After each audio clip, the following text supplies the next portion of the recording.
Welcome back to Notes Edition. I've got a few ideas that I'm working on, so I'm just going to read one of them off of my notes. Today's note is called Ancient Liquidity. To understand the dynamics of our modern economy, we can take a look at the parallel between the liquidity of today's currency and the liquidity within ancient civilizations. There's this idea that any lasting form of money could only become widespread if it was not consumable, if it was completely worthless on its own. If any token of value was able to be used by an end consumer for individual survival, it would not be adopted into circulation for the long term.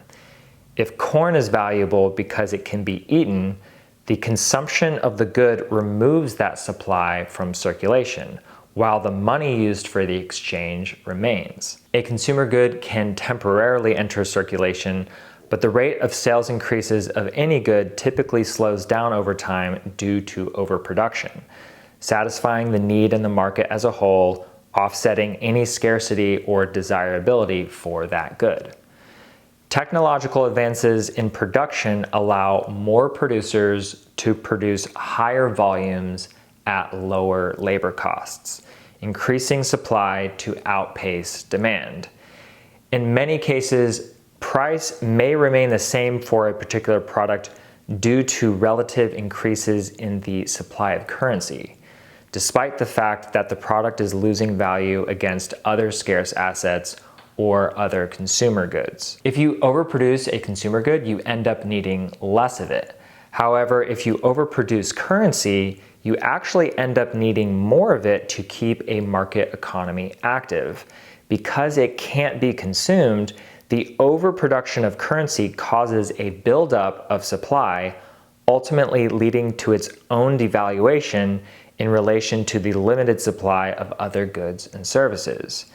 In ancient Egypt, gold might have emerged as the dominant display of wealth because there wasn't enough of it for the slave class to use daily, if at all. The slave class could not readily obtain assets, only consumer goods. The merchant class would have been attracted to gold's role in trade precisely because it was unable to be consumed along the trade route. Because humans can't consume it, gold remains in circulation as concentrated energy, indestructible, and easily transportable. The adoption curve of gold would have been long and gradual. Imagine the first time being offered a few chunks of gold in exchange for your ox or a barrel of grain. As a rural farmer, your first thoughts must have been, what am I supposed to do with this? If you lived in an ancient civilization, exchanging gold might have been a common cultural practice, and haggling over each trade would have been inherent. In that context, gold would have evolved as a language of value to aid in the ease of trade, basically an accelerated version of barter. If you lived outside the city, the language might have initially been lost on you, especially when it comes to liquidity. If the only purpose of the gold is to spend it, the gold loses its only apparent utility if you don't know anyone who would accept gold in any given value exchange. Conversely, savvy caravans would highly value gold as a lightweight tool of survival as long as their trade routes operated within a network of villages that valued gold as a medium of exchange. The network effect of money would reveal that the more people around that accept a given medium of exchange, the more its value becomes a self-fulfilling prophecy. You are more likely to accept a form of money if you are confident that the people you seek to draw value or energy from also accept that same medium of exchange. Let's say that again. You are more likely to accept a form of money if you are confident that the people you seek to draw value or energy from also accept that same medium of exchange.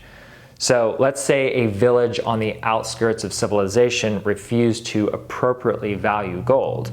Over time, traveling caravans would learn to avoid those destinations, especially knowing how dangerous and arduous travel would have been back then. The villages that noticed and adopted the trend of gold being used for exchange would have attracted more trade from outside regions, enriching both the traveler and the local community. The traveler benefits from the sustenance provided at each stop, and the village benefits by selling off any surplus of local goods in exchange for rare items that would have taken extra time and effort for local villagers to leave home in order to find.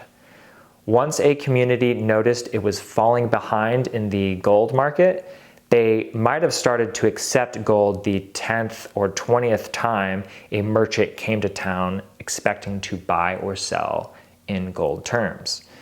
It's very possible that the adoption of gold as money evolved slowly and naturally, compounding exponentially across continents over the course of thousands of years. Understanding the liquidity of value within ancient civilizations can help us better understand the ways humans trade today. And that's today's note.